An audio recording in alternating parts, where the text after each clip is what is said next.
It happened on 6 January 2002, a Sunday, on which day Tim Arnold telephoned 911 from the home of his former girlfriend, 46-year-old Christa Worthington, who lived in Truro, Massachusetts, USA.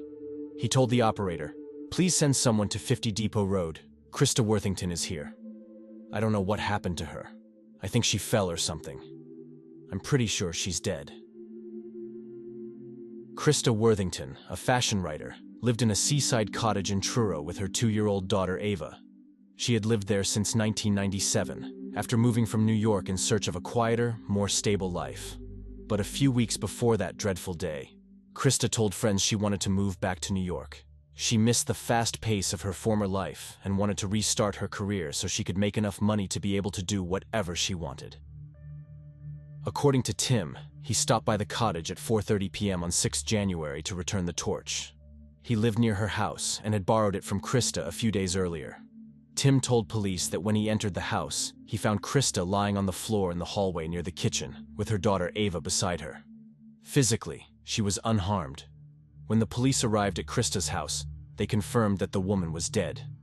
But it was not the result of any fall or accident, as Christa was stripped to the waist, her legs were spread, and there was blood on her body, especially in the torso area. The woman's face was covered with bruises, and she had been stabbed once in the left lung. When the police searched the house, they found that the back door leading from the driveway into the kitchen was open, and damage to the door and deadbolt indicated that it had been broken into. Beyond that, it gave the impression that there had been a struggle going on outside the cottage. Christa's car was parked in the driveway, and on the ground between her car and the cottage, forensics found glasses, a hairpin, keys, and socks. There were also drag marks in the dirt in the driveway. Police believe Christa was attacked outside her cottage and then dragged in seed. During the search, officers found small bloody handprints of Ava's hands all over the cottage. Her bloody prints were found on a Disney videotape, and it looked as if Ava had tried to insert it into the VCR herself. There were also bloody prints on her dummy bottle and a box of crisps. At that point, the police had no idea how long Ava had been in the cottage with Christa's body. During the autopsy, to try to establish whether Christa had been abused, forensic experts swabbed her genitals. They also found traces of dried blood under her fingernails. Small pieces of grass were found on her hair, both on her head and pubic area. This showed police that they were right in their belief that she had been attacked outside the cottage. After the post-mortem, officers launched a murder inquiry. By the way, it was the first murder in Truro in 30 years. A swab from the woman's genitals confirmed the presence of seminal fluid, and police decided that Christa had been abused. They believed it had been done by the same man who killed her, so they needed to find a DNA match. Investigators have since established an alleged chronology of events. On Friday, 4th of January, at 8 p.m., Christa was on the phone with her babysitter. On Saturday, 5th January, she had an appointment at a local hair salon for midday, but missed it and failed to give notice that she would be unable to attend. Because of this, police believe she was killed sometime between 8 p.m. on Friday and noon on Saturday. In addition, Christa had newspapers delivered to her home every day, and the Saturday and Sunday papers were still lying outside her home where the newspaper delivery man had left them. During the investigation, police interviewed anyone who knew Christa or had visited her home. They spoke to Tim, as he was the one who had found her. And there were rumors that although their relationship had ended, Tim may have wanted something more long-term. In addition, police found his seminal fluid on the blanket that was thrown over Christa when she was found. Tim's officers denied his involvement, and police later ruled him out as a suspect. They knew that he had met Christa and stayed at her cottage in the past, so the seminal fluid found on the blanket was not all that surprising. Moreover, his seminal fluid did not match the one found on Christa's body. Police also spoke to Ava's father, a man named Tony Jackett. Tony was a married man and had had an affair with Christa in the past. When she became pregnant, she asked him to tell his wife, and he did. Tony told his wife Susan about Ava and the affair. Christa didn't want the man to leave his wife, but she wanted him to help support Ava, so they made an agreement where he paid child support and spent time with their daughter. His wife Susan was very lenient. She forgave him and even accepted Ava into her life. During the interrogation, Tony told the police that everything was fine between him and Christa, and he had no reason to want her dead. Susan, in turn, revealed that Tony had been with her when Christa was killed. A year after Christa's murder, the crime lab provided DNA test results, and the DNA from Christa's body did not match Tim's DNA, Tony's DNA, or anyone else the police were questioning at the time. It seemed that the woman's killer would never be caught, but the police never gave up. 3 years after Christa's murder, they asked for voluntary DNA samples from almost everyone in the neighborhood, and it worked. They got a match. Chris McCowen. It was determined that his DNA was present in Christa's home and in the vaginal swab that was taken. Chris McCowen worked for a rubbish removal company, and police found him clearing rubbish outside Christa's cottage every Thursday. When police spoke to him, he said he did not know the woman. According to him, he never spoke to her, but they would sometimes wave at each other as he picked up rubbish. Despite this, Chris was taken to the police station for questioning. There, he again began to claim that he had never spoken to Christa and had never been to her house. Chris told the police that although he had sexual intercourse with some women during his rubbish collection job, Christa was not one of them. Tired of listening to this, the officers told Chris that he had to tell the truth as they had found his DNA on Christa's body. At this point, he changed his story and told the police, "It was probably me." Officers then asked him to tell them what happened. Chris said that on Friday night, January 4th, he'd been drinking in the car park of Juice Bar with a friend called Jeremy Fraser. According to him, he was heavily intoxicated.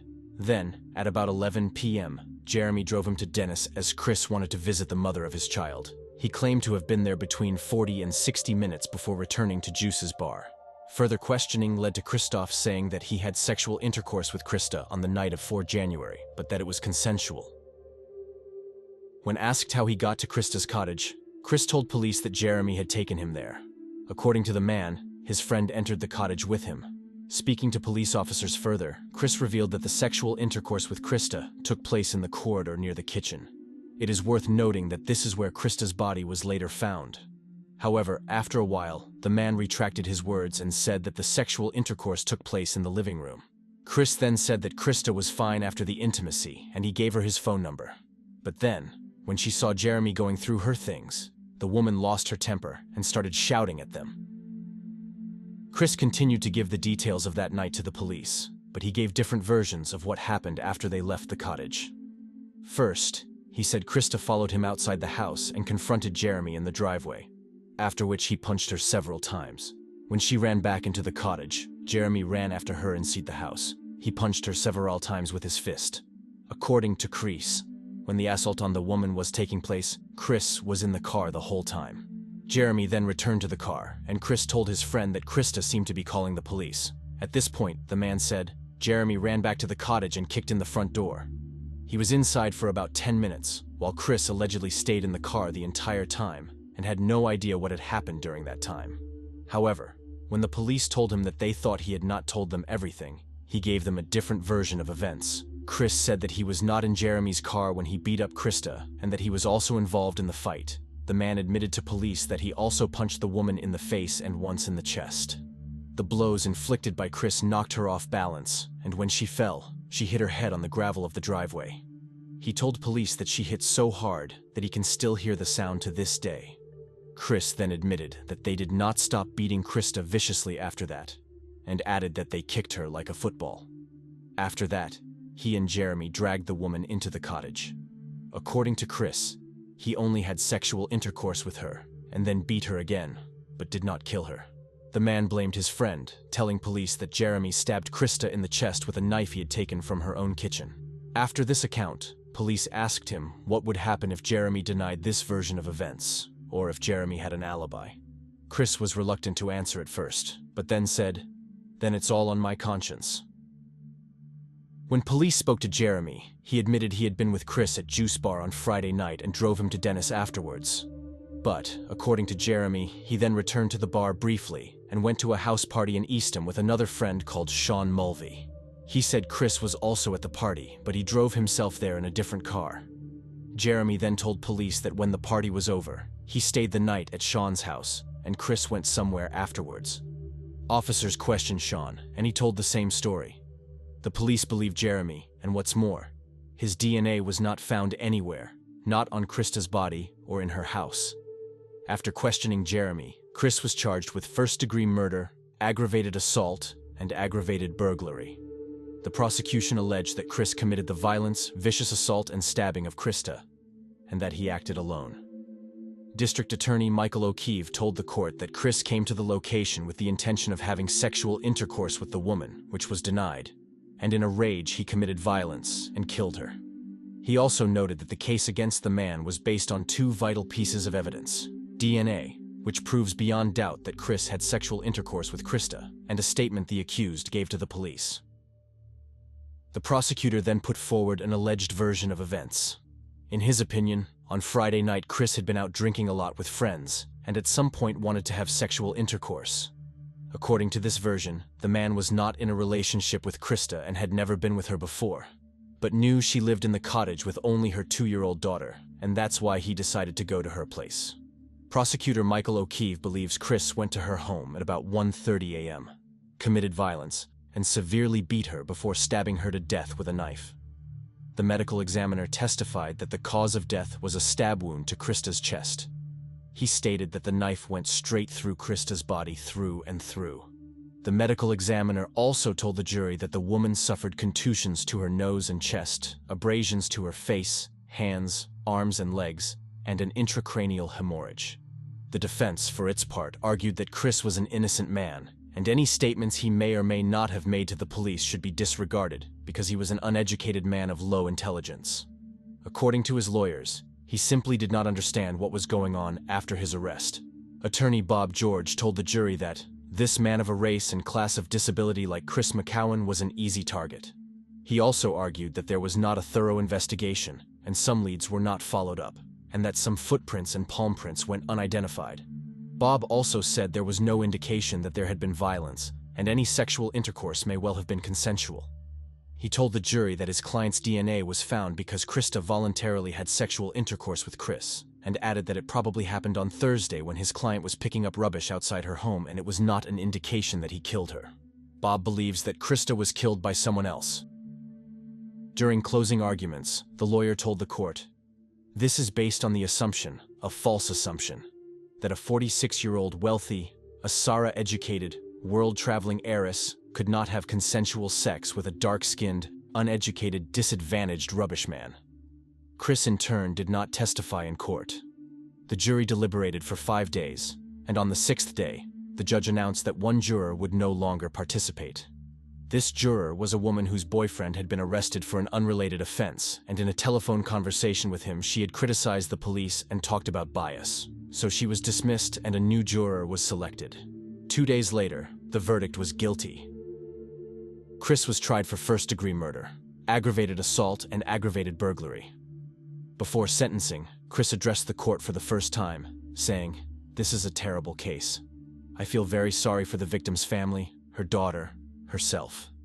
I never wanted this to happen, but Your Honor, all I can say is that I am not a guilty man in this case, and that's all I can say." Chris McCowen was sentenced to 3 consecutive life sentences without the possibility of parole. Despite this, Chris continues to maintain that he is innocent. In an interview with the 20 for 20 program, he said he regretted not giving evidence at the trial and telling his version of events. He claimed he knew Christa because of his job as a bin man, saying, "Being a bin man, I go past all people's houses and, I can have a short conversation with them.